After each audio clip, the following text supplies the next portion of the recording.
In this video, I'll show you how to add transition markers to your slideshow. So a transition marker controls how things appear on the screen on a given slide. So for example, this particular slide I have up right now has some content on it. But when I click on Preview Slide, notice that it all appears on the exact same time. So the transition marker allows you to control how these items appear on the screen and in what order they appear in. So for example, a common practice we see is that people want them to flow into a certain order. For example, I will have this first paragraph appear, then this group of text on the left, then this plot or diagram on the right will appear last. So to make something appear or disappear, I select what I want to appear. So again, I can select it with my mouse like this, or click on the select button on the given column group. Now at the bottom, notice that a few things appear. On the left, this transition marker appears. The appear transition marker appears in the green with the arrow, and the disappear transition marker appears on the right with the red arrow. Now, an easy thing you can do is we have these two items here, the red and the green one there, to help you add simple appear and disappear markers. So, for example, I will drag this one over to say this will appear now and then disappear at the very end when the slide ends. But this right here is a transition marker, this bar in the middle, and I've attached the appear for the first paragraph. Notice when I deselect it, it disappears, but the marker remains. So what you can do now is select the group of text on the left. And now notice that the appear marker is all the way at the beginning, so I'll move this past the first transition marker and in between that marker and the red arrow, and notice that a new marker gets created. And I'll deselect it, and notice that I have two markers now.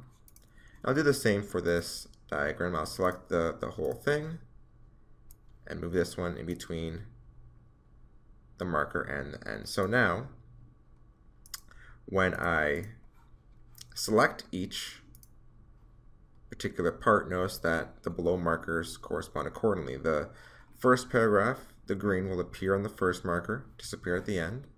The second will appear on the second, disappear at the end. And the third appear at the end and disappear at the very end of the slideshow. So my preview slide, notice that they will now appear in that order 1, 2, 3. So the first piece of text, the paragraph on the left, and then the diagram on the right.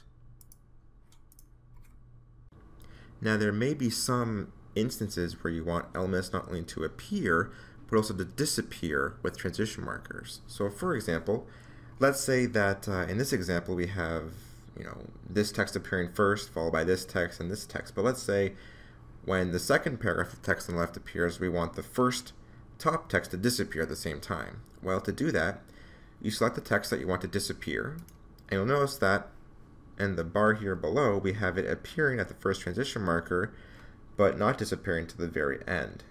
To fix that, we drag this element disappear marker to the second transition marker. So this means that on this second transition, the text at the top will disappear, but the text on the left here will appear. So, to preview now, notice that it's empty, as we expect. On the first transition, the text at the top appears, but on the second transition, notice that it disappears and the text on the left appears, followed by the diagram on the right. So with these markers, you can add different transitions on top of them to do different things. Now one thing I do want to make notice again is this very leftmost transition marker. So far I've explained how to use the green arrow and the red arrow, which obviously mean appear and disappear. But you can customize a transition. So for example, let's say that we want this transition to do something special at the third marker here. I'll select and drag it on top of the third bar. And when that happens, I have options to customize what this transition will do. The obvious ones, which you've seen so far, are element appears or disappears, but I can add certain highlights. I can remove highlights, or even add or remove classes, which customize exactly what will happen. So that's another way to add a transition marker on the waveform bar here on the screen. And that's how you add transition markers to your slideshow.